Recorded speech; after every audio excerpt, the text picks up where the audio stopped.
And we're back. And happy Father's Day, everyone. It is Gerald Glasser for the Lakers Fast Break, Pop Culture Cosmos, where we cover the latest news and trends in pop culture each and every week, twice a week, wherever you get your podcasts, plus also as well, of course, Inside Sports Fantasy Football Game Source, of course, the great folks at LakersBall.com. Go ahead and check out Joe Soro as AKA Ox 1947 today, celebrating Lakers Fast Break Father's Day style at LakersBall.com. Plus, he's got a company that you need to go ahead and support. It's Simblades, Simblades with the Y.com. Also, as well, Mr. Jamie Sweet right below. He does his 5 things happening right there, along with the number one Lakers blogger that's out there, Laker Tom. You know he's got some crazy trade proposals on the way for you that, of course, Jamie Sweet will always argue at right there at Lakerholics.com. Our good friend John McCallion, go and support him on his YouTube channel. He's on there several times a week, going ahead and spreading the good love out there. Plus, also our good friend, other good friend that's out there, Stone Hansen. As Jamie said, nobody drops the dime on the NBA podcast, especially with the out there with the NBA draft like he does. So go ahead and check out today at the Upside Swings NBA Draft Podcast. He and the guys, this is our busiest week of the year. So please support them today at, of course, the Upside Swings NBA Draft Podcast. And if you could do all that, plus again, the little Joe, he's not hiding. He's right there in the corner on YouTube. Go ahead and hit the little Joe with the eyeballs today right there. So you can go ahead and get the latest notifications right there, right next to Jamie, right there. So you get the latest notifications on when we go live on the air with the latest Lakers Fast Break. Or if you like the Facebook page, you follow us on Twitch or Twitter or wherever we're at. If you can, it is sincerely appreciated. Well, I said if anything comes up that might be pertinent to the Lakers, I said we would go on the air this weekend, and it looks like something pertinent has come up indeed, because the Phoenix Suns are finalizing a trade, whether it's 2 teams or eventually 3 teams. It's looking more and more like it'll be 3 teams, where Bradley Beal will be headed to the Phoenix Suns for a package that includes Chris Paul, Landry Shamet, a lot of seconds, and some pick swaps, or a pick swap. But right now, according to Woj, it's pick swaps. And here today, Jamie is already shaking his head. And here today to discuss this and how it's going to affect the Lakers. Also wanted to go ahead and put on there as well the destination possibility for Chris Paul, because Chris Haynes says it's more likely that he'll be headed to the Clippers for a reunion there. Good man indeed. You got to go ahead and check him out as Ox1947 at LakersBall.com. Plus also what he does for us everywhere out there in Southern California at Simblades with a Y.com. It is Joe Soro, and Joe, great to have you here, my friend, Mr. Simblades. Indeed, you heard the news. Bradley Beal, who I called a player that is, to me, I don't think is going to move the needle enough for you. During the regular season, it's going to be great for them because they have 3 volume shooters who essentially all do the same thing between him, Booker, and Durant. And then it's going to be a problem in the playoffs because not all of them can get the ball at once.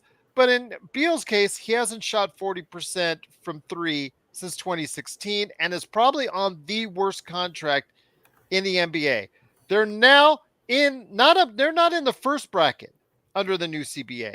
They're now in the second bracket, and Bobby Marks was kind enough on Twitter, which we retweeted at Lakers Fast Break, to go ahead and explain to everybody what happens when you get into that second tax bracket. And by God, Joe, they're there now. Well, it looks like they're going for it. You can't go for it more than this. And there's some. It's at this point. What do you do? Do you just keep buying boats and property and investing? I'm gonna be honest. If I was a billionaire, like Matt Ishbia, is it Ishbia? That's how you pronounce it? Ishbia. At what point do you care about losing an extra 10 to 20 million or whatever, right? Now, I've said things differently in the past. I'm looking at it from my own eyes. I don't care. Looks like now he has shown he doesn't care. So with that, there is some credit there, right? He's putting his money where his mouth is. Guys, I'm going for broke. I want a championship right now. So he's going to get a chance to go after it next year. It's a lot of talent, guys. Bradley Beal may not be what he was or whatever that was, but geez, if he's a fourth option or a third option, that could be a recipe for success. Now they're going to need some depth at some point, but with the current landscape in the NBA, just get to the playoffs at this point, and if they're all healthy, maybe they got a chance to run the table there. Frank Vogel is the new head coach in Phoenix. He is a defensive whiz. So you have offensive players who aren't really known for their defense. You see where this is going?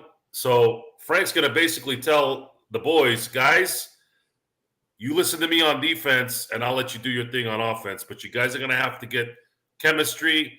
You're going to have to kind of spread the love a little bit. And if you guys can have some good chemistry, then at that point, we're going to have a good shot at winning it all. Now, I am going to wait a little bit longer before I call it the Big Four, because we don't know if Ayton is going to be the guy that's going to go out of that group. I'm kind of going to be monitoring that to see what Phoenix wants to do there, because I actually think they can get somebody of substance or somebody of substance that can add a little depth for Ayton. And I think there's somebody out there that's willing to trade for him. And that would be a good setup as well for Phoenix. But worst case scenario, let's say they don't do anything. They got 4 young guys, and I say young as in the Bradley Beals, the Booker, and the Aytons, and then of course Durant's the vet there. And let's see if they got a year in them to win a championship. Well, let's see what's going to happen. But before I bring on Jamie Sweet, I wanted to go ahead and because the questions are already abound in the chat. Mark has been a great part of it, asking these questions. Jamie, I want to bring you in here in a sec. Jamie Sweet from Lakerholics, but I'm going to bring us. You and Tom talk about the second tax apron, which is now part of the current structure of the CBA going forward. I want to give everybody what Bobby Marks texted out there for the certain levels of what happens to you as you progress with the second apron. So right now, the Phoenix Suns, with the 4 players that they have, take up the majority of their tax breaks, or their salary, excuse me. DeAndre Ayton, Devin Booker, Kevin Durant, and of now Bradley Beal. They're well over, not on the first apron. They're well into the second tax apron. So let's go ahead. I want to go ahead and give you the rundown, then I'll hand it over to you, Jamie. Day after the last day of the 2023-24 regular season. So that was last week, Tuesday, when the Golden Knights here in Vegas were winning their championship. That was the day after Jokic and Murray dipped into the pool because they won their championship. So let's go ahead. If you're in the second apron at that time, you're unable to use the taxpayer mid-level salary exception.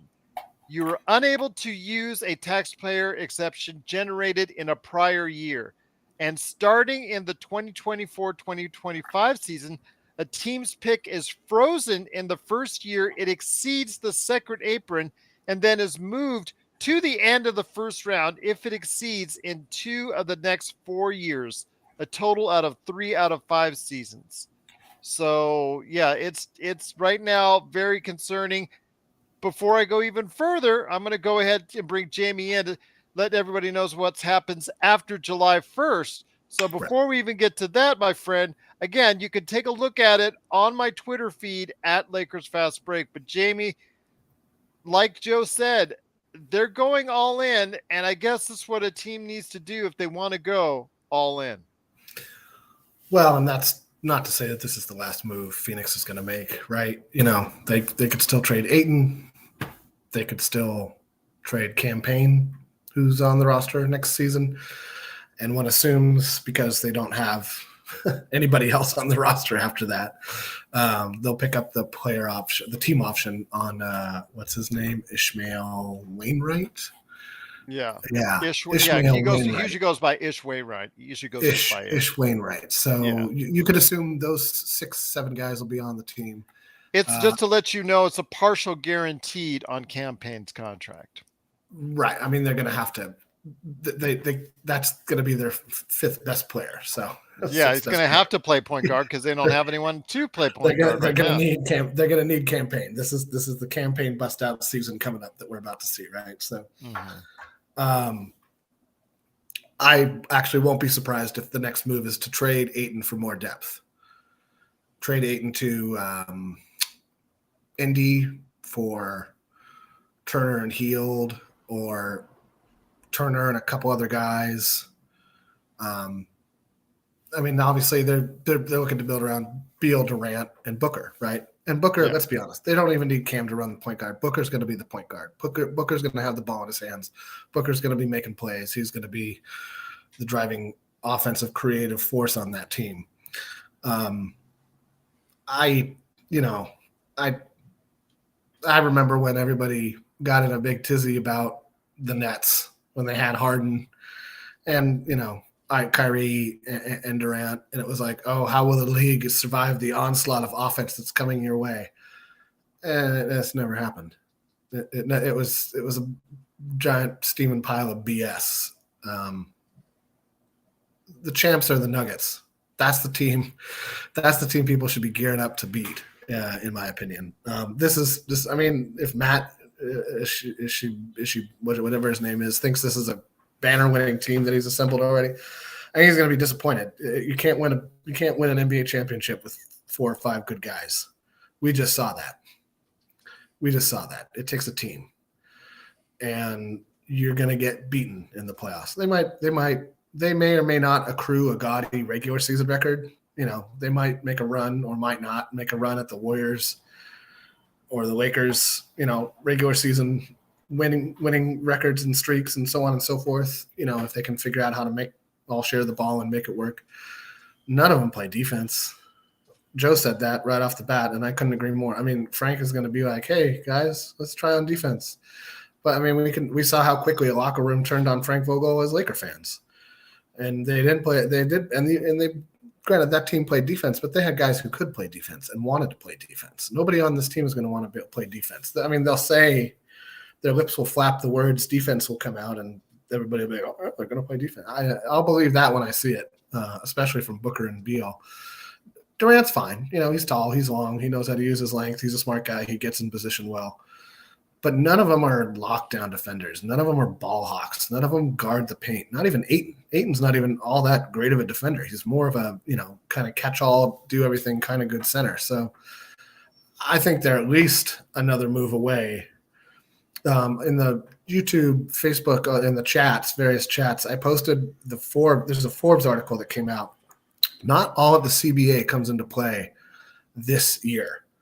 It really kicks in next summer. Next summer, it gets draconic. So they kind of have until the trade deadline, really, to see what they think about this. And then they can. I'm sure we saw what we got for Russ. They can blow this up.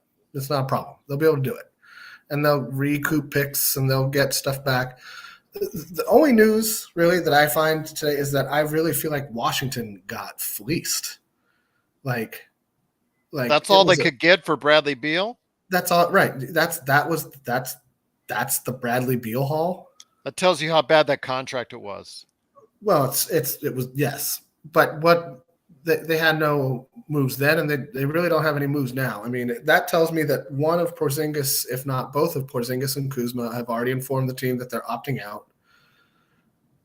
Ted does want another boat, evidently, and doesn't want to go pay everybody and not, go high into that second apron, which he would have probably had to do to keep both Porzingis and Kuzma and keep the Beal contract on the books. And that's what his basketball people told him. And then they said, we want to blow it up. And they probably all said, great. Everybody probably agreed that this is the time. This team isn't going anywhere. You're If you couldn't get into the NBA playoffs this season in the East against that lower tier of playing guys, you weren't going to do it anytime soon with that roster. Maybe Kuz takes another half step forward. Maybe Porzingis has another pretty healthy year. But you got the best year Porzingis, I think, has had as a pro in terms of health and impact. You had Bradley Beal for a quarter-ish of the season, and you had Kuzma showing that he can be a force, and you couldn't make the plan. That team was never going to go anywhere. So they did the smart thing. They started, and Kuzma and Beal Kuzma and Porzingis will opt out. They'll be unrestricted free agents. Somebody will pay them, and that'll be great for them. Once again, it's the Lakers Fast Break. It is Jamie Sweet from Lakerholics.com. Also as well, Mr. Joe Sorrell from LakersBall.com and me, Gerald Glasser from Lakers Fast Break. Thanks so much for watching and listening. We're discussing the Bradley Beal trade. Bradley's on his way to Phoenix for Chris Paul, Landry Shamet, some seconds, and also pick swaps. What'd you say, Jamie? So Search and Destroy is killing it in the comments. That's all. Yes, absolutely. This is true. This is very true. Joe, I want to bring you back on. And as I do, I want to go ahead and I said to Mark, I would explain what happens now as far as July 1st to the start of the 2024 offseason. So for teams that are over, you're talking about the second apron. And I know Adam was talking about, is there a cap? There is a level. There's a cap, but if you go over it, you're going to get penalized a certain amount. If you go over it again into the second apron, which is what we're talking about, which is where Pheonix is at, then you're really in some trouble because you really limit the way you can go ahead and build your team going forward. But you better be very happy with your team before you do that. So July 1st to the start of the 2024 offseason, if you're in the second apron, you're unable to use the taxpayer mid-level salary exception. You're unable, so free agency is going to be really hard for you. Unable to use a taxpayer exception in excess of 110% of the salary. So really, you're going to be not able to bid very much on free agents. You're unable to sign a player that had an original salary of $12.2 million or more and was bought out of their contract. So basically, if there's any contracts that are bought out over the course, after the trade deadline, when we see all those buyouts, that's going to be very close to impossible for you to pick up some good players during that part of the season as well. So I tell you, Joe, I'm telling you, Phoenix is going to make its bed right now, and most likely it's going to have to lie in it. Well, it's not like you got Charles Barkley and Hakeem Olajuwon on their last legs. 3 of these 4 guys are relatively young and can play for the next 3 to 4 years in a relatively healthy state and in their primes. But I think Ayton is going to get dealt. I don't see how that would fit. I like Jamie Sweet. Remember Indiana was the one that offered Ayton that $100 million contract that Phoenix matched. I mean, if Indiana's gonna make that trade, they're gonna have to do something with Hield and Turner. I just don't know what those guys are doing over there in Indiana. I feel like they're constantly shooting blanks. I don't know if it's just rumors that keep coming out of there for no reason, or Pritchard's just like, look, I don't know what you guys are talking about. I'm not doing these trades. I don't know what they do in Indiana. I don't really know. I guess we'll have to wait and see here in a few weeks what the deal is. But if I'm Phoenix, I'm obviously open to seeing how the Ayton situation can develop to allow some depth to obviously maybe get some salary back a little bit from what you've done with Bradley Beal. And then at that point, go from there. The issue with Phoenix is 2 of your best players are, I don't know, temperamental. Durant, Booker. Frank Vogel's going to have to figure out how to tap into that and kind of toughen them up. Having Bradley Beal there helps out a little bit because he's he doesn't play like a pansy sometimes, and Kevin Durant and Booker do sometimes. Ayton has turned into a you know what? And maybe that's just resonating. It's just resonating. And that's maybe why Monty Williams wasn't able to connect with these guys. Maybe Monty Williams was hammering these guys in practice mentally, because you're looking at Monty Williams. I mean, we've discussed Monty Williams in the past about his mental fortitude. It's one of the more phenomenal minds in terms of being able to handle adversity that I've seen, because most of the stuff has been personal. And that's the ultimate barometer to me. So imagine him being in practice, dealing with what he's dealt with, and having these guys crying and whining like little girls, and him calling them out, and all of a sudden they're crying like babies about how he's mean to them. I'm totally speculating here, guys, but it makes sense, doesn't it? Because I've seen Devin Booker play. I've seen DeAndre Ayton play. They play. Booker plays like a superstar on occasion, but when the screws are tight, he folds. DeAndre Ayton is clearly mentally affected by the soft moniker. He plays like a softie. And then, of course, you had Chris Paul in there that has added his own recipe of problems. And then you got Kevin Durant, who hasn't been right since he went to Golden State. He is mentally scarred, and his brain has been branded by social media worse than any player I've ever seen in sports. He has been destroyed mentally by social media, and he just seems to get worse. And his body is going to continue to get worse as he gets older. You're talking about a guy that's been in the league since 2007. You can almost say that he's kind of in that LeBron area where he's got a year or two left, so you better take advantage of next year as well as the year after. And, it's going to depend on the chemistry, obviously. That's if some of those guys can look at it as hey, look, I'm not going to try to shoot 35 a night, Booker, talking to you. If he can play like the Denver Nuggets played as a team, you're going to have a chance at seeing something here where they could go deep and they could have a chance at winning it all.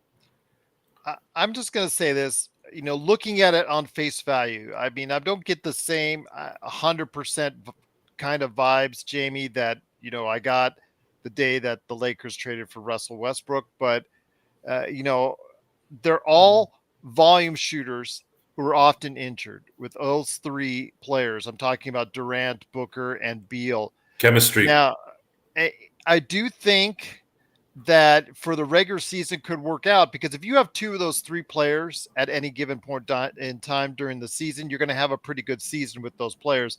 I just don't see in the playoffs how it's going to dramatically improve your standing, because the fact that they really don't have much help in the interior. This really didn't solve many problems on the defensive side or the interior, where they got killed by Jokic and the Nuggets, and that's part of the reason why they got destroyed in the second round. Yeah, I mean, everybody got destroyed by Jokic, so it's not surprising. But that's why Godzilla is Godzilla and Jokic, the Joker, is the Joker. But the health of these three guys. I mean, that's why I put that Bradley Beal injury history website up a second ago. That's the key for any. I mean, the Nuggets weren't the Nuggets the last two seasons because they weren't healthy, right? And they talked a lot about that. Like, this is our first season where we were all, for the most part, playing together the whole season, and it showed in every facet of the game on both ends of the court, all playoffs long. It was never not on display. They dominated because of their chemistry, their collective talent, and their cohesiveness. And yes, Jokic was the brightest burning star in that, in that galaxy, but he didn't do it alone. Jamal Murray and he didn't even do it together. That whole team stepped up on both ends of the court, all playoffs long, in every single series. And Mike Malone coached his ass off. He outmaneuvered every coach every scheme, every wrinkle that anybody threw at him. Anything that stopped a player or momentum for a game or a half or even a quarter was addressed by the next game. It reminded me very much of Frank Vogel in the bubble, who just was hitting buttons like Daredevil, blindly hitting buttons correctly every single time, which makes me wonder how replicatable this Denver Nuggets run is.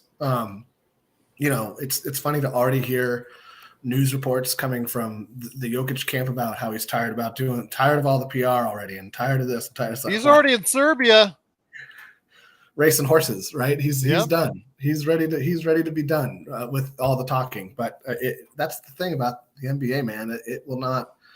It's not done chewing. It will continue to chew on you until you either get to the end of your career or you break.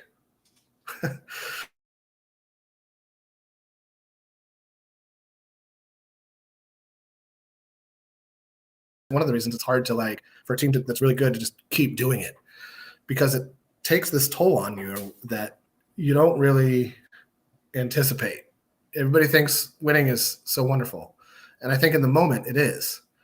But then after that initial euphoria, all you have left in front of you is trying to do it again. Not guaranteeing trying, just trying. And so that gets to be a lot, and it can wear a brain down, it can wear a soul down. So it'll be interesting. Everybody, physically, I think, if the Nuggets can stay healthy, they've got as good a shot as anybody else winning it every year for the next 3 or 4 or 5 years. The mental toll will be an interesting thing to see. And can they keep, a lot of these role players on the roster together? I don't know how long Aaron Gordon is for that team. I don't think he's a restricted free. I think he's under contract for another season, right? At least. And then the only one that they have to worry about right now are Brown. Yeah, absolutely. And Green, if you really want to bring him back, but he's he was an old guy. He had some timely buckets, and I would put him on my hey, this guy stepped up when you needed him list, but that's not something that. Well, the other thing I want to ask you leading into Vogel, though, both you guys, I want to hear this, and it may not be a huge deal, but are you concerned at all the fact that there's been 2 coaches in the Los Angeles Lakers system that have gone to the Phoenix Suns in the past few days? Does this concern you at all? Joe, Jamie doesn't? No, that was Vogel's guy. That's why he left LA for Phoenix. Miles Simon went back to the Luke Walton days because they both played at Arizona and all that. Yeah. So and the other guy too, and the same thing with the other coach as well. They were previously before Vogel. So whatever they did with Vogel made an impression on him. That's why they're jumping ship. Vogel is the guy that's not going to necessarily call you out in practice. Maybe that's what Phoenix's focus was on. Let's get a coach that can pansy these pansies so that they don't have their feelings hurt. It's that simple, guys. It's nothing. Try to prove to me that Devin Booker didn't cry in practice and DeAndre Ayton didn't. Fact that DeAndre Ayton quit like a little girl. I'm sorry, I keep insulting little girls. He quit like Ben Simmons. Come on. It's hilarious how most of these guys will cater to the crybabies, and you wonder why people get entitled, and you wonder why the more the years pass by, you have less grown men working around you. So with that, a little bit of me is in that kind of purgatory area where I want Frank Vogel to succeed because I have a lot of respect for him. Mm-hmm. But do I really want to see somebody like Devin Booker and DeAndre Ayton win?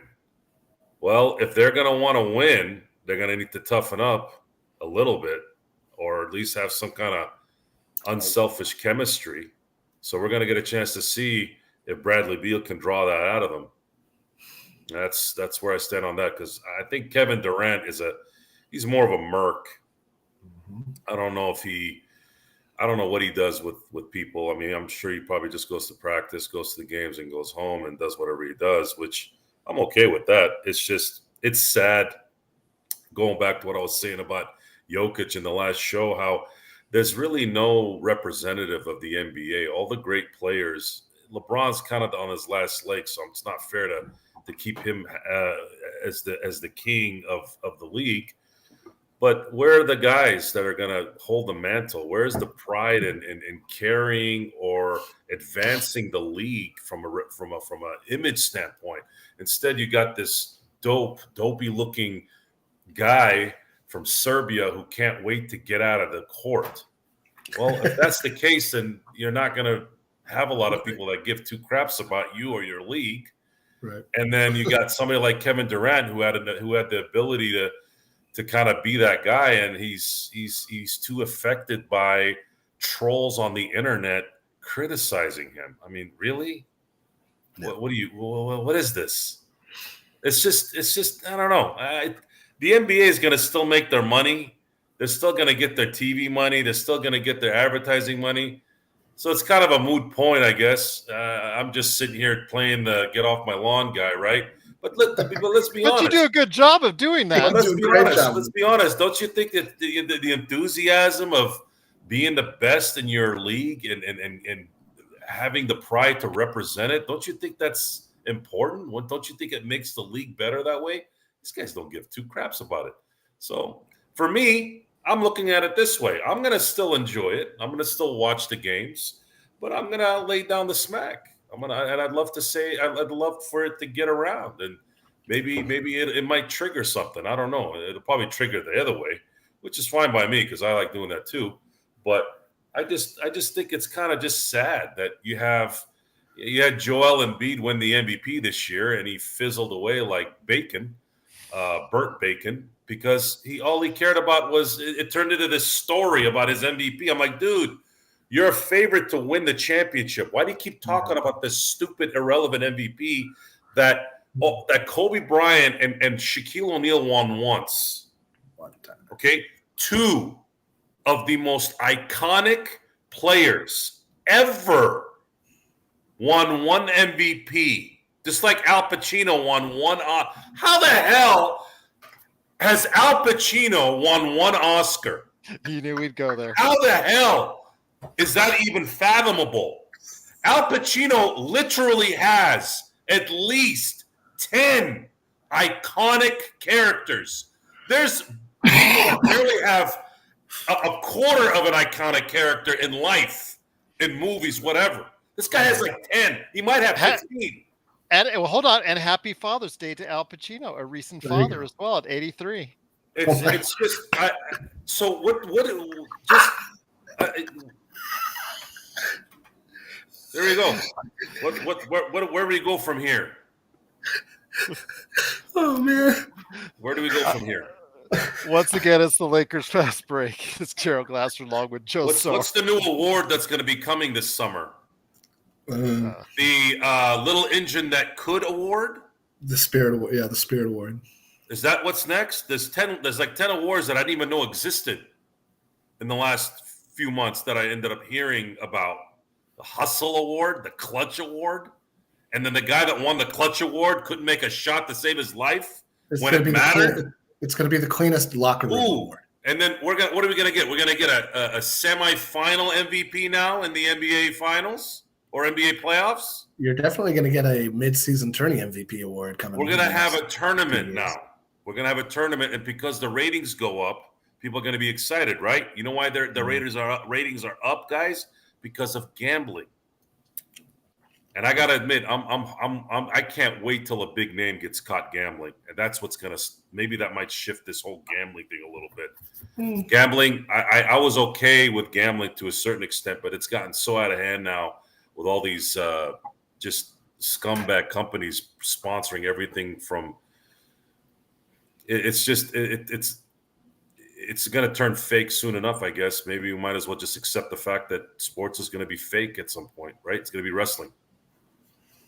Whoa. Once again. Whoa. Once again, it's the WWE fast. Am I wrong? Oh, brother. Brother, you got some words, brother. The NBA is the closest thing to where you can actually control it in that way, especially with the refs. Oh, yeah. No, it's bad. It is. It's true. I mean, that's what it is. Jamie, let me ask you this. But let me ask you this, Jamie. It was mentioned in the chat and it brought up something good that actually you and I, before Joe came on the air with us, you were, in those years with Frank Vogel, you were very frustrated by his offensive coaching scheme or lack thereof at times. Yeah. you were the pre-Joe on the rants there, time in and time out on his offensive schemes. Now he gets into a situation where he has 3 high volume shooters. He does have a guy that, yes, underperforms, whatnot, but he's still a 7-foot, athletic, individual that can dunk, get probably a lot of good feeds after facing, playing alongside those guys and getting obviously a lot of opportunities from that. But what I want to ask you this, with those 3 high volume shooters, I'm still not convinced that this team is going to go far in a playoff setting because they just don't have the defensive makeup right now that I can see them going far, or the rebounding, or the just the strength that, as far as that's concerned. It's just a lot of shooting and more shooting. When it comes to that, as far as on the defensive side of the ball, do you see an improvement with Frank Vogel? Because he's now in a situation where he shouldn't have to coach a whole lot of the offensive side of the ball with 3 players who are just really just focused on that side of the ball. You could say gifted even. Wow, that's great for him because he doesn't run an offense. The offense is give the ball to the best scoring player and say go. That's the Frank Vogel offense, folks. Even Luke Walton liked to run the weave play from the top of the key, which, I don't know how many points that ever generated, but was it fun to watch.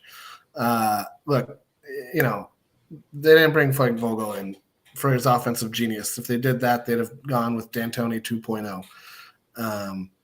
And who knows? Maybe Mike D'Antoni might get brushed off and thrown on as a offensive consultant for a few practices here and there.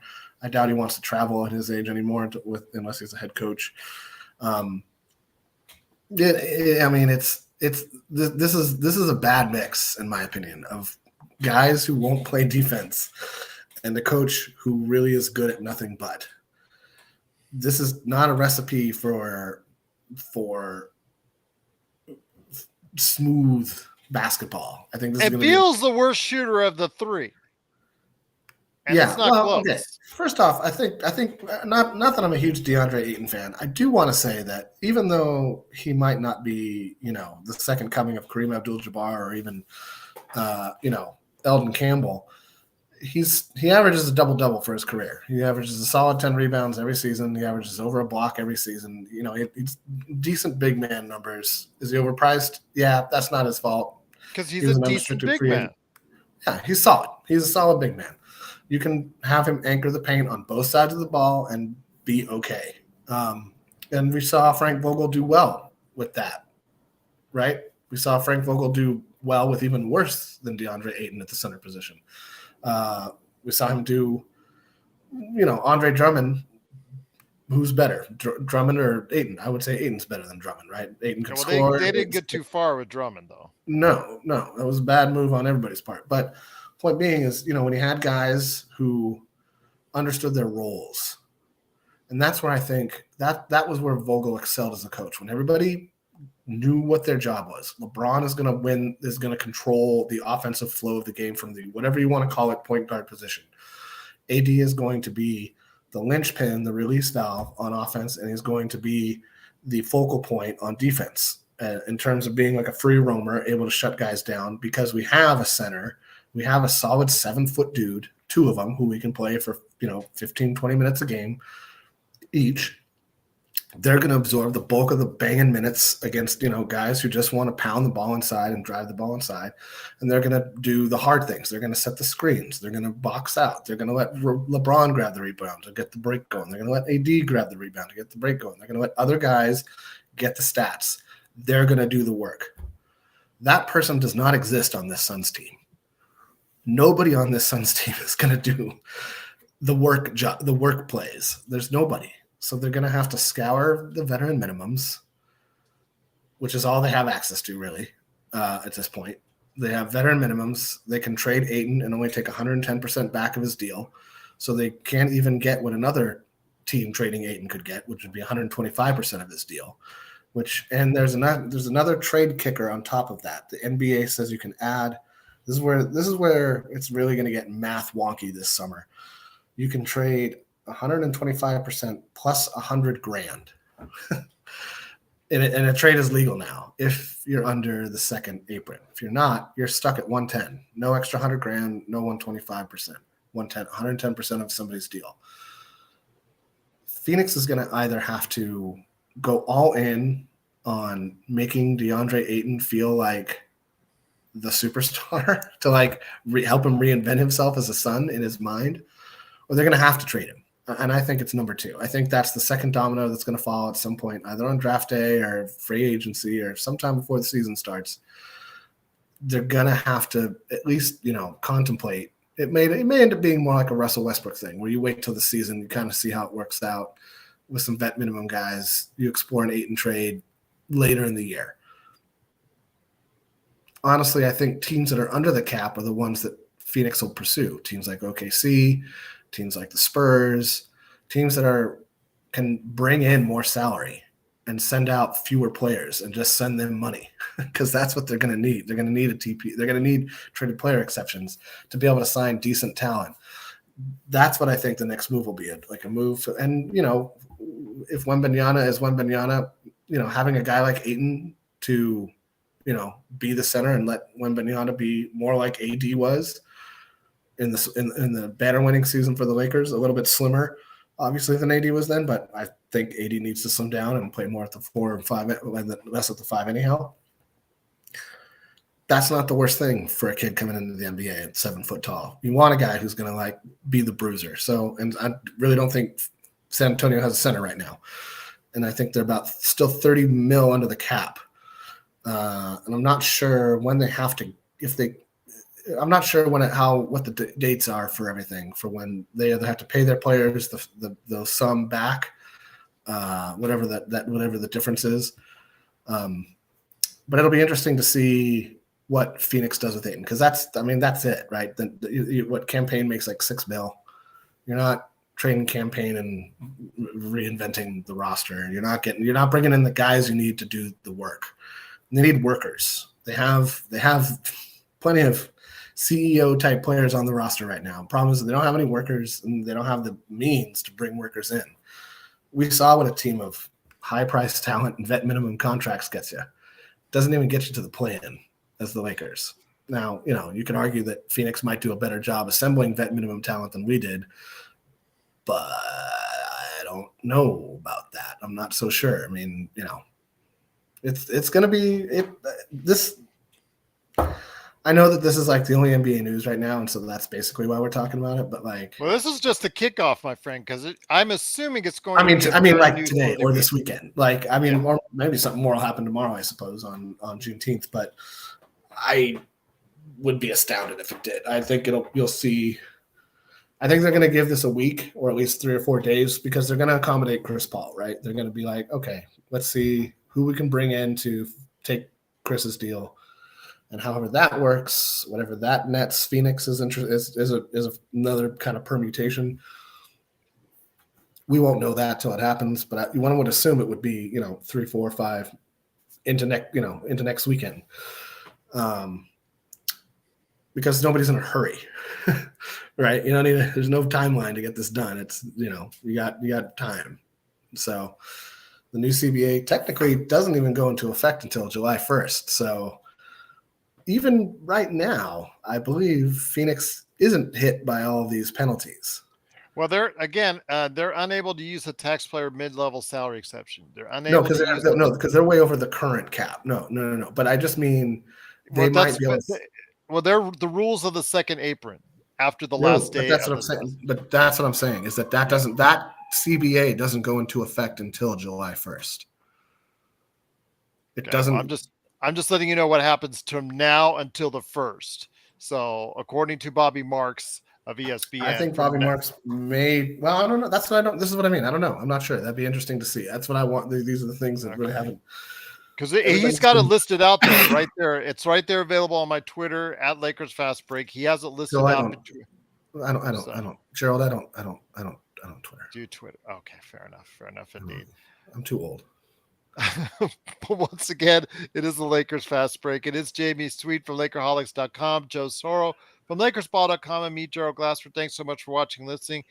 Joe, which comes back to what Jamie was talking about with CP3. Chris Haynes has added in his name into the mix and reported that the Clippers are trying to work it out where they're adding themselves on as a third team because Washington is looking to finalize the deal, but also get a third team involved, presumably for Chris Paul. And it's looking more and more like the Clippers are in the front runners or are the front runners for trying to obtain Chris Paul for a return home to Clipperland. So your thoughts on that? I mean, we talked in recent weeks about him joining the Lakers as a low-cost alternative. Your thoughts on the possibility of the Clippers if they should get CP3 ahead of us? So what are they going to do? They're going to send Norman Powell and Eric Gordon? Like what exactly? What is bringing Chris Paul to come play with two infirmary guys already? Again, that's just what's reported right now. I really, what do you give up if you're the Clippers, or what can you give up? I wouldn't give up anything. I told you guys, CP3 is a veteran minimum player for those teams. Well, for the Lakers for sure, but I'm not disagreeing with you. I would not pay Chris Paul $30 million for the next 2 years. If you put a gun to my head, I'd be like, just put a canoe in it. I'm done. There is no way a coherent team should make that trade. And I doubt Jerry West will advise them to make that trade. If that happens, something weird is going on. Something really weird is going on.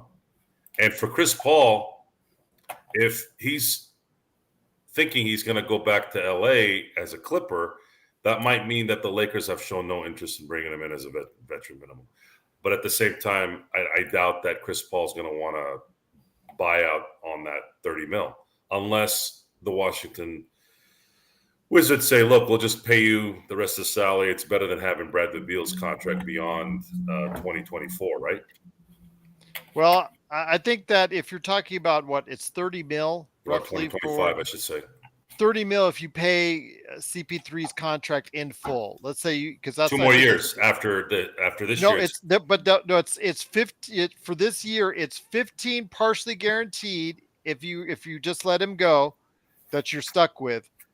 30 if you pay him full this year, and 30 is a full option. There's no it's either yay or nay on the 30 mil next year for the team. It's a team option next year on the 30 mil.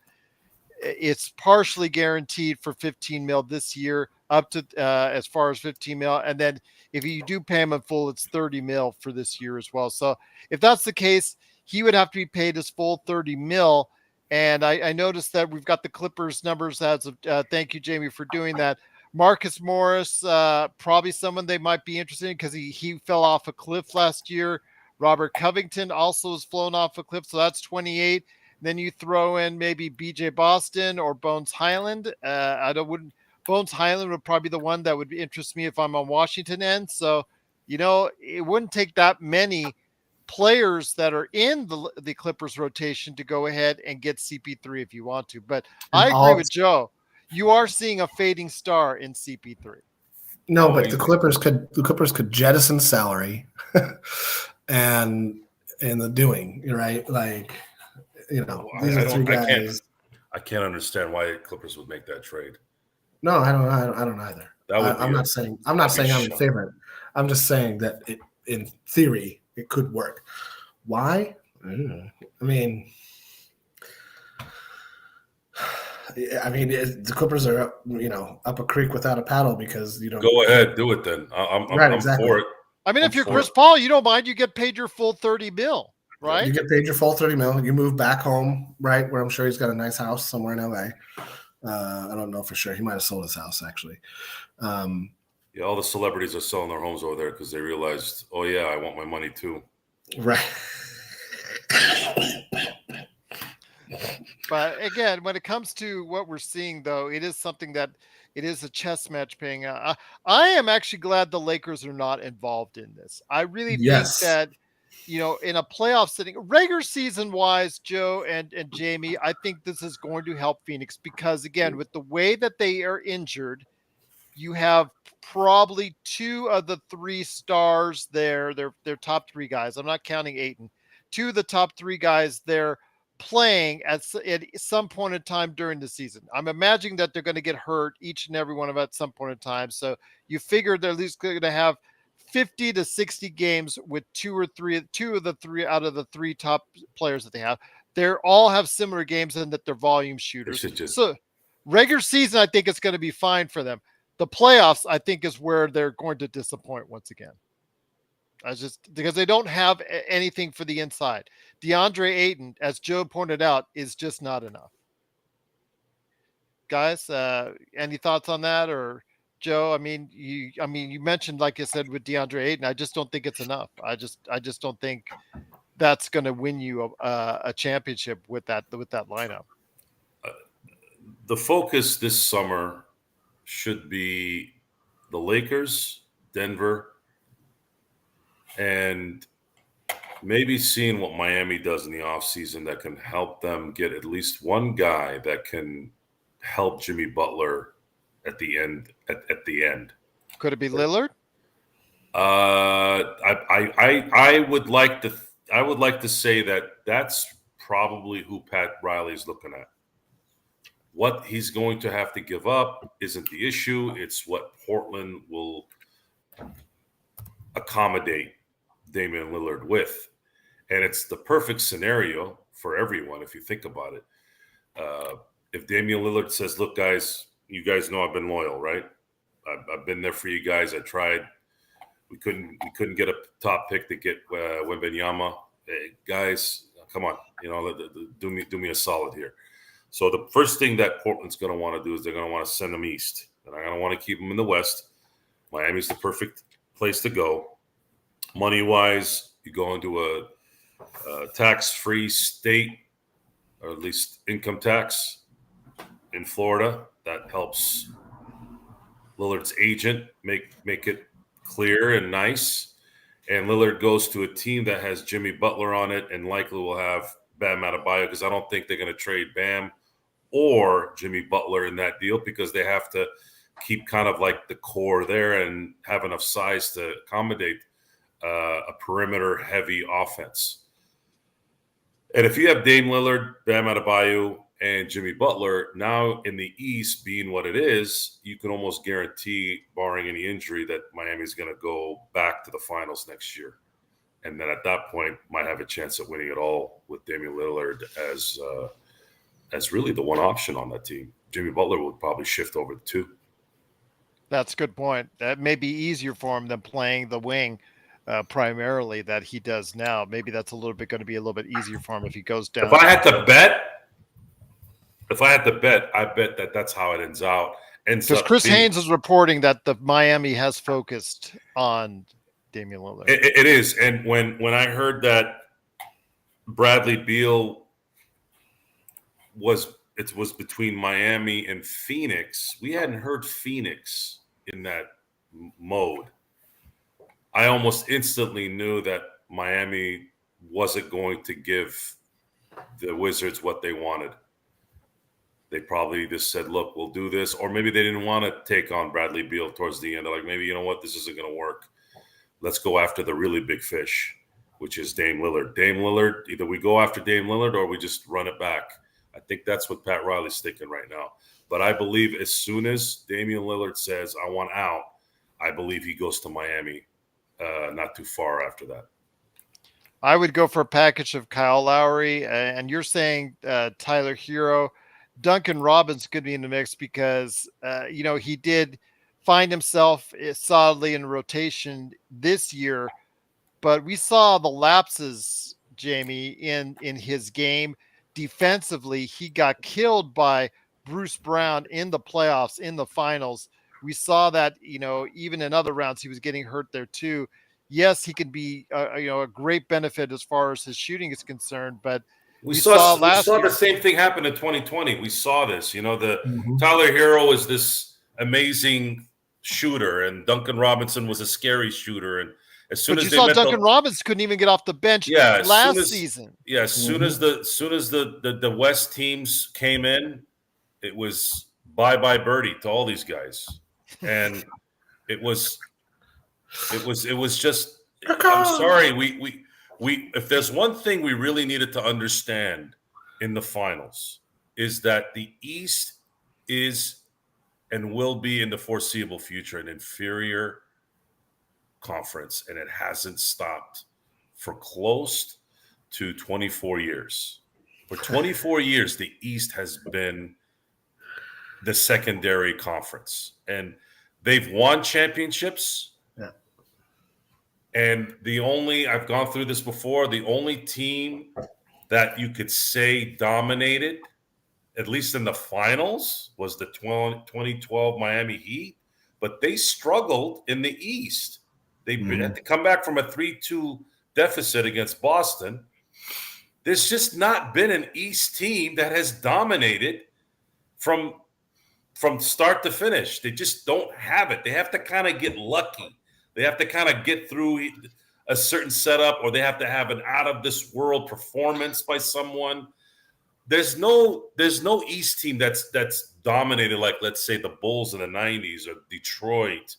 They're not there. It's not there. They have been really sucking for a very long time. And this year proved that all those amazing teams that were in the East, the Milwaukee Bucks, the Philadelphia 76ers, the Miami Heat, actually technically Miami wasn't supposed to be as good as they were. That good. Right? We had the top four, right? Boston, Milwaukee, Philly, and who else? That was it. That was it, right? It was the top three. Who was going to win? Who was going to get to the Cleveland was finals? next, and then New York. Right. So who was going to go between those three? That was originally the discussion. Whoever won the Philly Celtics series was supposed to win it. Was supposed to go to the finals. But the problem is that we've talked about this just tonight. Embiid is more concerned about personal stuff. Boston is missing one guy. They're missing another guy. That's it. If they get one more guy, and they're going to have to use Marcus Smart as that trade piece to get that guy. They need another guy that can shoot when it matters. Otherwise, they're going to keep running into these problems at the end. As far as Milwaukee, they've underachieved at this point a little bit. They should have 2 championships at least. They should have at least 2. But it's a tough league, I guess. We'll see what Monty Williams does over there. So good luck to them. I do like Giannis, and I do like Monty, and Middleton, I believe, is going to come back. So they're going to have another run. No, Monty's in Detroit. I'm sorry, not Monty. Jesus. Adrian Griffin. Adrian Griffin. Sorry, guys. I had Monty on my mind before. We'll see. We'll see how that plays out. And I think, I don't know. It's hard to repeat. It's hard to be a perennial winner, guys. There's a reason why really there's only been 3 great teams in this century that have repeated. And 2 of those guys had Kobe Bryant on it. Yeah. 2 of them had Kobe. And then you had that tells you something about what it takes. Right. And then you had, I'm not trying to dilute the Golden State Warrior run, but guys, they had 4 guys in their prime at the same time, and they barely won back-to-back because they almost got bounced by Houston in 18. It's going to sound like Laker homerism, but listen to what I'm saying here. Look at the dominance.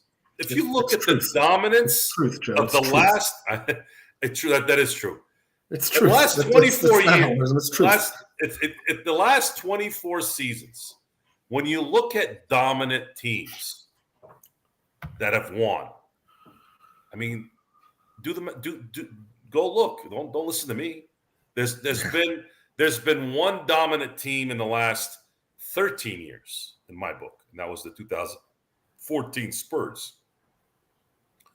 And you can say to some degree, Denver this year, maybe.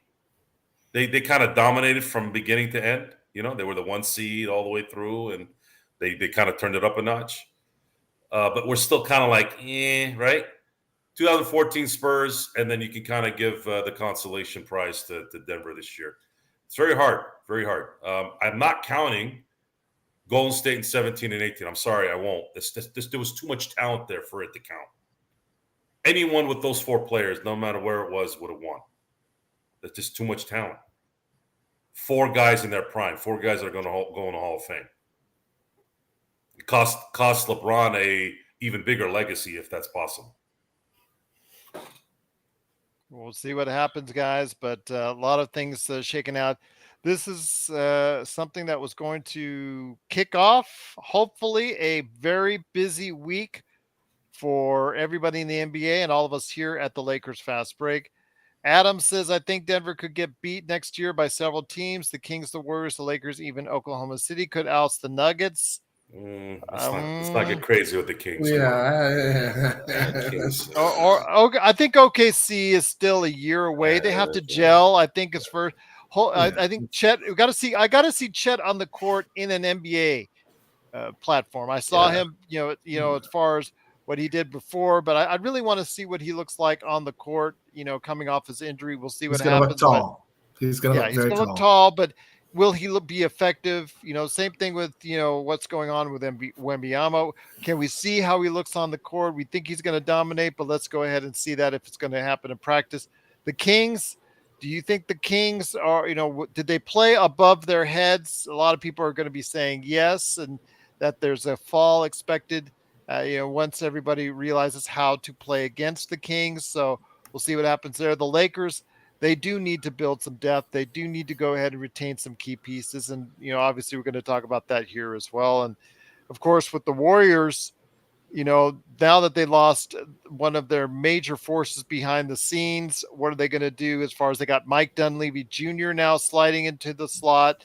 And is he going to be going to do that? Is he going to have the same kind of success trying to map out when you've got a second tax apron now and a new CBA that's going to severely limit you? The Pheonix Suns going forward will be a litmus test and a barometer of how you're able to go ahead and maneuver when you've hit that second tax apron going forward, because Jamie and Joe, by God, they have hit that second tax apron. There is no doubt about it now. Absolutely none. Was there ever? Well, it was kind of, before Beal, but now with Beal, my God, that's going away. They're all in at this point with what they have right there. Do you think that's going to be enough? Well, it's going to come down to, do these guys see? Here's the other part of the negative with paying all this money is when these guys are making $50 million a year, do you think they're really playing hard? You think they're really focused on winning? No. Not during the regular season. If Kawhi Leonard was making $5 million a year, he would have retired last year. The only reason why he hasn't retired is because he's making 10 times that money, right? Right, totally. So there's the balance of motivation and money is probably the hardest thing in sports. How are you going to? And I like that name, Mark Cesspool. That's a beautiful nickname. I'm actually going to use that from now on. He's a perfect example of that. Look what he did in last year's playoffs. He was the third best player on that team. He was the third best player on that Golden State team, if not maybe the second best player during that run. And look what happened after, 4 months? He's getting punched by Draymond Green. And they never recovered. Bob Myers is like, I'm out. Steve Kerr couldn't reel anybody in. Mr. Nice Guy Steve Kerr, who understands everyone's problems and is there to help you and be supportive. And they completely disrespected him. Right? Seriously, I'm not a big Steve Kerr fan in terms of his methods. I think it's a little, whatever. But for them, that's the guy. That's their guy, right? Completely just couldn't connect anything. After all this, 4-time NBA champion coach, he couldn't reel them in. Why? and complacency. Now, that could go both ways, too, in this situation. Why did Bob Myers retire? Quit, whatever. Well, I was taking a break. Well, because he probably wanted to revamp the team, and word around the campfire is Steph Curry's like, we're not doing that. What happened the last time a big star like Steph Curry said, let's do this? We were saddled with Russell Westbrook. Players play, management, especially ones who have credibility, bring in the parts. That's why they are executive and management, because they're in the gyms looking at talent. They're scouting. They're sending their scouts. They're working on that. Steph Curry is either playing basketball or doing cooking shows with his wife or whatever it is that they do. Okay, he's playing not in golf. The gym. Whatever. So on TV for big money with him. Doesn't matter. Again, it doesn't matter how that kind of goes. You look at the whole Michael Jordan Last Dance with Jerry Krause and all that. At the end of the day, Jerry Krause hired Phil Jackson. Jerry Krause traded for Scottie Pippen in the draft. Jerry Krause drafted Horace Grant. Jerry Krause did the unpopular trade of sending Charles Oakley to New York for Bill Cartwright, and so on. Sometimes the executives need to do their thing, and then what happens is when you screw that up, you start to screw up their job, because now they're getting it from both ends. Well, Bob Myers is one of those guys that said, you know what, if you're going to let Steph Curry be the GM, I'm out. Well, the new GM in Washington, he comes from the Clippers. This is alleged, by the way, guys. I don't know if this is how it happened, but I'm trying to figure out. I've been trying to figure out why Bob Myers was leaving. I already knew he was leaving. When he didn't sign his contract, I was like, this guy's leaving. Why would he not sign a contract? He's leaving. He's leaving now, and then word started coming out that this is why. Well, it makes sense. He probably wanted to trade Klay Thompson, and Steph said no. Can't do that. You cannot do that as a player. You got to let – even Kareem Abdul-Jabbar used to say things when they were talking about coaches. He would say things like, well, he's the coach, so that's his job to tell us what to do. Now, it's not fair, because that guy was coached by the Wizard of Westwood. He already knows that. Why was Michael Jordan so great beyond the talent? Because he was coached by Dean Smith. Dean Smith taught him how to infuse everything he has in a team concept. Same thing with Kareem. It's just coaching matters, guys. Coaching matters. Well, it's obvious with the hiring or just their whole new front office in Washington with Michael Winger coming from the Clippers. They got Travis Schlenk, who was formerly with the Atlanta Hawks. And now Will Dawkins he was with the OKC Thunder. He's now with the Washington Wizards as their GM. It was clear, Jamie, that their first priority was to get off of that Beal contract as fast as possible. Even if it means not taking what could have been the best deal. I mean, it could have played it out a little bit longer, a little bit closer to the draft. They didn't. They decided to bail on it ASAP. I know it's not going to go down as the best deal you could have made, but do you think this was the right move for Washington and that they got rid of an individual that they just, again, as I called it last week, I think he has the worst contract in the NBA. Yeah, they had to. They had to hit the reset button like 3 or 4 seasons ago, and they kept stretching it out. They kept they stayed at the craps table two players too long. They didn't leave when the dice got cold, so they had to leave. They had to leave the table eventually. Eventually, you got to go to bed. They're going to go to bed for a while now. I'm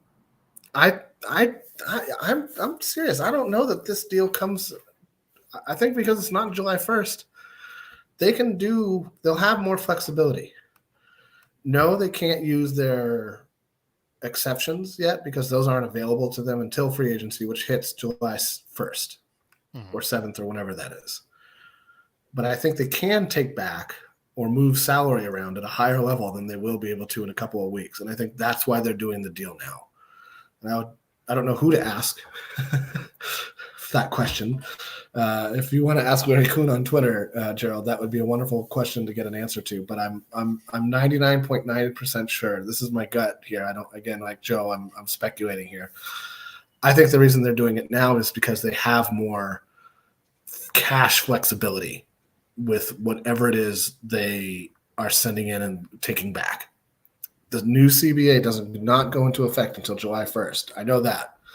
That's published knowledge. So if this is under the old CBA rules, they can send out more than they can in a couple of weeks. And I think, to be honest, that's why they're doing it. And I think Pheonix is doing it because I honestly, I don't know why. I don't understand how you could have just watched a team win the NBA Finals and then think, let's redo what the Brooklyn Nets and the Lakers have done. I don't understand how you could come away from this season thinking that's the recipe for success. Yet, here we are. So it's gonna be interesting indeed.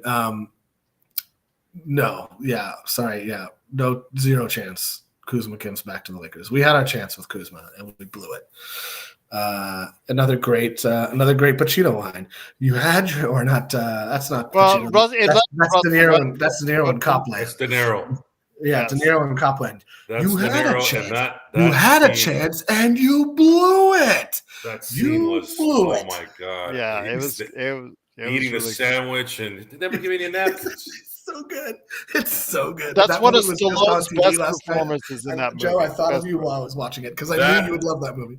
Look, honest to God, that when he's talking about the names and he's like, F him. F him.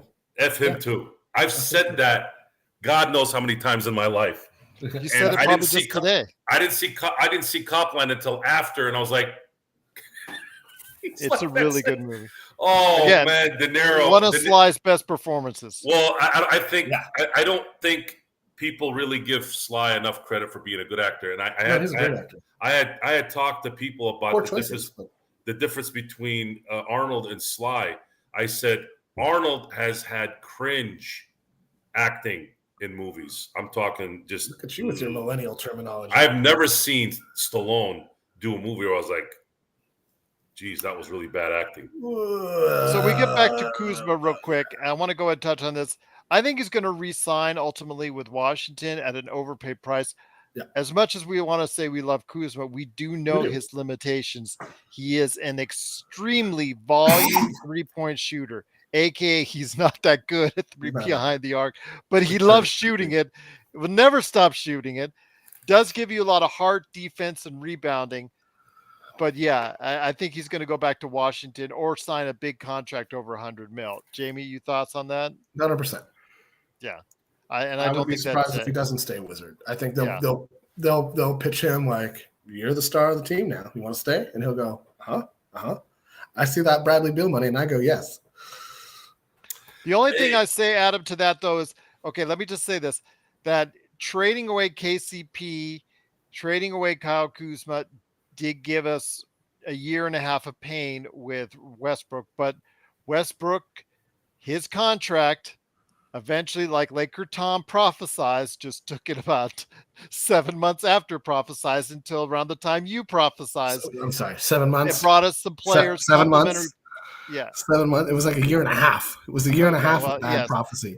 Okay. Well, I'll tell you, but it did bring us players that helped the Lakers win to the point where they got to a conference finals. So I mean, how can you not deny that trade was one of the worst trades in sports history? Oh, I'm not going to deny it at all. Right? The Westbrook, obviously, number one for the Lakers, without a doubt. I don't know what happened in. You remember what I compared it to? No. What was it? I wasn't on the show when you first talked about it. No, it was me and Tom. Let's just say I was just going at let's just say it was. There are blimps that don't fly very well. Yeah, exactly. Let's just say they were checking for an annual, a now and again man's checkup. How about that? Yeah, colonoscopy. Yeah. Yes, there you go. Bing, bing, bing. Ding, ding, ding. I did compare it on the air to a colonoscopy. Yes, I did. Okay. That day. I don't see the comparison, but I whatever floats your boat. It was going to be bad and unfun. The fact that the Which moment you got rid of him, you were able to go deep in the playoffs with players who had no idea what they were doing. Imagine that. No one knew what they were doing. And he went that far. That's the amazing part about this. And if you just had a LeBron and even 2021, you might have won the series. So now you go into this offseason making sure you make the right moves. The right moves is making sure you make the moves you can control right now. So let me ask you this, Joe and Jamie. Okay, they pulled the trigger on the trade, getting Bradley Beal, a big name, who I'm not exactly in love with, but again, it's a big name who can help the Phoenix Suns, with a good regular season. How far they get into the playoffs with this lineup, I'm not sure, but it is a big name. Do you see the Lakers falling into that temptation, Joe or Jamie, getting that big name, or like, ooh, big name, ooh, we got to go ahead and give everything we have just to get that big name, doing that once again? Do you see No, because we don't have enough. We don't have enough. We just don't have enough. No, they learned a lesson, number one, and the other is. You hope they learned their lesson. Yeah, why would they learn their lesson? I'm not willing to say that. I'm not willing to say they learned their lesson. Who's out there though? I hope. Who's out there that they would get? Middleton? How are they going to trade for Middleton? How are they going to trade for Damian Lillard if Portland won't send him to LA? No, I don't. I agree with Joe there. I don't see a way. There's nothing there, guys. There's nothing there for them to make that mistake, anyways. Agreed. Control what you can control. Or one player agent talking to the fact that they threw in the fact that they tweeted that Lakers might be interested in Kuzma goes to show you they only put Lakers there so they can get clicks. That's what these no talent scumbags do. They don't know how to report. They don't know how to prognosticate with any relevance or any research. They go on box scores and I just want to get a click. I just want to get a click. Now, for us, when we talk about wanting to get subscribers and likes, it's not that so that we can go and make believe things. We're trying to get more eyes on the show. And the more clicks, eyes on the show, not the bull crap. Because that's what these guys do. They feed the bull crap. Ooh, Lakers are not interested in Kuzma again? For the deadheads that don't pay attention to how the NBA works? Oh, are the Lakers going to get Kyrie Irving? Are you going to get Kyrie Irving? How? Right as soon as the season ended, they're going to go after Kyrie. There's word that Kyrie Irving might be a Laker. How?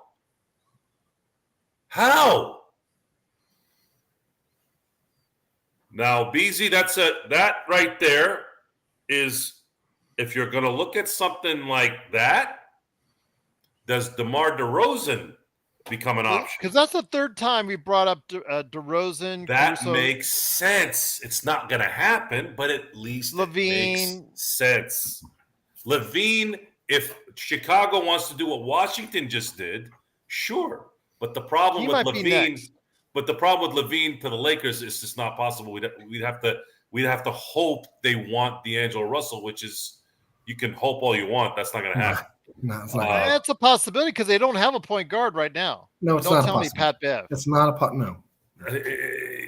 I think I'd rather just get a veteran guy that can play point guard at that point. Good point.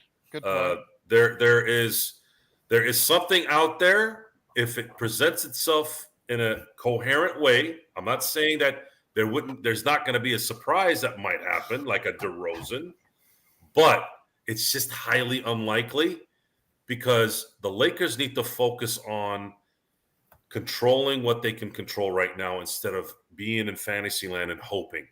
We can't hope anymore. We've done that already. Focus on getting the guys you want. Rui and Reeves, get those guys set up, and then make sure you get the best guy possible with the 17th pick, and hopefully maybe get another gem in the second round.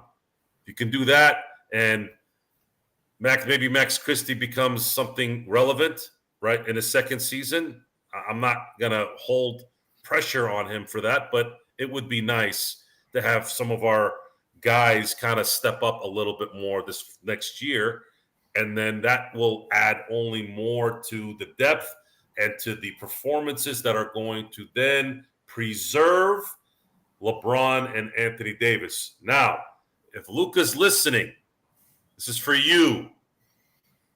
Don't tell me AD doesn't belong at the 4. If you tell me that he doesn't belong at the 4 because his shoulders got wider as he's gotten older, you know nothing about basketball. Did you see Tim Duncan's shoulders? Did you see Kevin Garnett's shoulders from year 1 to year 10? What's their best position? Power forward. That's their best position. If Tim Duncan didn't want to play center, why can't Anthony Davis not play center? Tim Duncan's supposed to be the big fundamental. He's supposed to be a 7-foot big, right? There's a reason. Watch the games and you'll understand. AD's best position, especially now, is at the power forward position. We need a center who can not only cover him when he's on the bench, but someone who can actually cover him so that he's not guarding 8 guys. Do you get it? Get it. It's not about the offense. I'm talking about defense. AD was guarding everyone this entire second half of the season. And guess what happened in the end? He got burnt out. You want him to get burnt out? Put him at center then. Go ahead. Go ahead. Put him at center. Go ahead. He needs to play power forward. Period. Power forward. You want him to be effective? You want him to stay the whole year without killing himself? Do it. Do that. Get a center in here that can back him up and actually back him up while he's playing too. So he can guard his guy. And he'll help out a little bit, but he can't guard 3 guys anymore, guys. It can't happen. Focus on that. Focus on getting somebody at 17 and 47 and keep that chemistry building from draft to training camp and then throughout the year. And Darvin Ham surprised a lot of us with his coaching in the first 2 rounds. I hope that kind of goes into next year. If he gets better just a little bit next year, it's going to benefit the Lakers even more. Once again, it's the Lakers Fast Break. It's Joe Soro from LakersBall.com, Jamie Sweet from LakerHolics.com. Please go ahead and support both those great sites today. About, if you're a Lakers fan, you want to know what's going on with the latest opinions on everything Lakers, the great trade proposals Laker Tom has, the 5 things that has Jamie Sweet turning down most of those proposals on Laker Tom. Go ahead at LakerHolics.com. Plus also the great opinions and thoughts of the crew at the LakersBall.com. So go ahead and check it out today. But before we go, Zanger Sign says, hey, guys, been busy, but my opinion on this is Suns still have no defense, and Vogel may be elite in coaching defense, but you need the personnel to execute. And I think we're thinking along those same lines. I just think in the playoffs with that lineup, unless they make more changes, it's going to be really tough for them to defend in the playoffs. I'm going to open this up a little bit on the other side of this. Just put it in perspective. Frank Vogel's defense allowed Roy Hibbert to be a runner-up for the Defensive Player of the Year. Roy Hibbert, runner-up. Well, if you could do that for Ayton. If you can do that with Roy Hibbert, we saw how he played later. Yeah, but they had a lot of good guys on that team who got after it. Sure. I get it. I understand it, but at the same time, if somebody can do it, it's him. However, I'm going to be curious to see if we're even going to have that discussion in a month. Which a little bit of me says, the cynic in me says, there's no way Pheonix is going to play 4 guys the max. They're gonna use Ayton to diversify their lineup. BZ808 says, Jamie, how do you feel about DeJounte Murray? The only thing I said is we don't have 3 first-round picks to trade like Atlanta did to San Antonio. I like so if he comes here, he's going to come a lot cheaper than that. I like him as a player. I think he would be a good fit on the Lakers. I don't think he will be a Laker next season. Just too much. I mean, Atlanta wants the to Lakers, recoup some of those the losses. Lakers have a 2029 first round draft pick and a 2030 first round draft pick to work with. Not both, one or the other. They can pick swap one of them. And because they can't get to 31 yet, can they? No, not till next summer. Okay. 7 years out. No unless that changes under the new CBA, which I haven't heard. Sorry, I'm running out of gas. All right. I've been sick all weekend. Try to win the championship with LeBron AD era in the next 2 years, and then wait for Milwaukee to screw up a little bit more and cross your fingers for Giannis after that. Well, we'll see what happens. Zangerstein has a good point. Roy Hibbert had a great point of attack defender in George Hill. I know a lot of people know George Hill in his later years, but he was a good point of attack defender. PG was a good wing defender before all the injuries. So that's a good point. I just know that, again, when it comes to Frank Vogel, if he does make this team at least a passable defense with the players that they have now, and if that's what they go to war with, I think that speaks volumes for Frank Vogel on the defensive end. So we'll see. Search and destroy. We do not need a miracle. We just need smart moves. We're very competitive. We're still very competitive in the West. We need to go ahead and just make smart moves and not make drastic moves. No more Russell Westbrook trades. If you trade for the big player, better be someone who can go ahead and fill and check a lot of those boxes off, as Joe talks about. If you're bringing in another star player, he better be able to go ahead and get LeBron and AD down to 30 minutes a game or less, as Joe talks about during the regular season, and then give you enough to go ahead and get you over the hump in the playoffs. So we'll see what happens, though. I think that there are a lot of moves going to be made this week. We're going to go ahead and basically go cover for you all. As the news comes up, we'll report it for you here. But Jamie Sweet, I thank you so much for being part of what we're doing here. Check out his 5 Things articles at Lakerholics.com and Joe Sorrell at LakersBall.com, and support SimBlades if you're in the SoCal area. SimBlades with a Y.com. There you go. Absolutely. That's what you're going to be doing tomorrow. So everybody have a great Juneteenth. Everybody hopefully had a great Father's Day weekend. We'll be back. I'm hoping Monday, and I'm probably going to be Monday, the way the news is going to start to be flying this week. So we'll go ahead and keep you up to date what's going on with the Lakers and the NBA right here at of course, the Lakers Fast Break Podcast. Have a good evening, everyone. Thanks. Big shout out to you, chat. The best Lakers chat room that's out there right here at the Lakers Fast Break. Have a good one. Happy Father's Day.